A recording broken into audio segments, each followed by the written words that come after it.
তো বাকি ছোট ছোট যতগুলো আলামত এগুলা তো চলতেছে, এগুলা বড় যে কয়েকটা আলামতের কথা বলছি এগুলো বাকি আছে, এগুলো ইনশাল্লাহ দোয়া করেন সবসময় এগুলো যাতে সম্মুখীন যাতে আমরা না হই।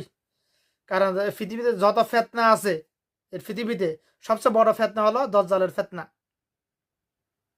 দজ্জালের ফেতনা। এই পৃথিবীতে মানুষের মধ্যে যত মিথ্যাবাদী আছে, সবচেয়ে বড় মিথ্যাবাদী হলো দজ্জাল। এর প্রেক্ষিতে দজ্জাল কেন মিথ্যাবাদী? দজ্জাল এক হাতে জাহান্নাম দেখাবে, এক হাতে জান্নাত দেখাবে। যারা এক তাওহীদের স্বীকৃতি দিবে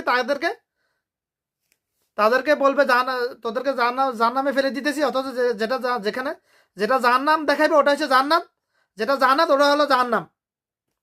যারা দজ্জালের কপালে লেখা থাকবে কাফারা, কাফের, একশো কানা কিংবা একশো খা, দেখতে আমাদের মতো মানুষের মতোই, তবে মানব জাতির অন্তর্ভুক্ত নয়, ওটা আল্লাহ পাকের আলাদা অন্য একটা সৃষ্টি, যাকে আল্লাহ পাক বেঁধে রেখেছেন ভারত উপমহাসাগরের একটা দ্বীপের মধ্যে, যাকে সর্বচক্ষু দিকে দেখেছেন তামিমে দাঁড়ি, যখন খ্রিস্টান ছিলেন ইসলাম গ্রহণের পূর্বে সে তামিমে দাঁড়ি, যাকে সচক্ষে দেখেছেন। এই ঘটনা তামিমে দাঁড়ি আল্লাহ রাসূল সাল্লাল্লাহু সামনেও ফেস করে বর্ণনা করেছেন। লম্বা ঘটনা এটা। তো যারা মিথ্যা কথা বলে তারা দজ্জালের অনুসারী, ইচ্ছায় অনিচ্ছায়, মনের অজান্তে হোক মনের জানতে, দজ্জালের অনুসারী দ্বারা। আল্লাহ রাসূল সাল্লাল্লাহু যে যাকে অনুসরণ করবে তার হাসর তার সাথে হবে। এবং যারা দজ্জালের অনুসরণ করবে, যারা মিথ্যা কথা বলে তারা দজ্জালের অনুসারী। তো যারা দজ্জাল অনুসরণ করে, দজ্জাল কোথায় যাবে?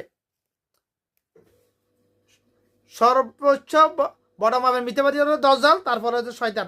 শয়তান তো অদৃশ্যমান, এই জন্য শয়তানের কথা দেখাইতে পাইতেছি না। সবচেয়ে বড় মিথ্যাবাদী সর্বপ্রথম মিথ্যা কথা বলেছে শয়তান। জান্নাতে বাবা আদম মা হাওয়াকে মিথ্যা কথা বলে তাদেরকে প্ররোচনা দিয়ে আল্লাহ পাক যে গাছের ফল খেতে নিষিদ্ধ করেছেন সেটা খাওয়ার জন্য উৎসাহিত করেছেন মিথ্যা কথা বলে। এর পরিপ্রেক্ষিতে কি বোঝা যায়? সবচেয়ে বড় মিথ্যাবাদীকে দজ্জাল আর শয়তান। মানুষের মধ্যে যারা মিথ্যা কথা বলে তারাই শয়তানের অনুসারী। শয়তানের জাহান্নাম স্থান কোথায়? চিরস্থায়ী স্থান কোথায়? জাহান্নাম। শয়তান চিরস্থায়ী জাহান্নামী। যে যাকে অনুসরণ করবে তার হাসর তার সাথে হবে।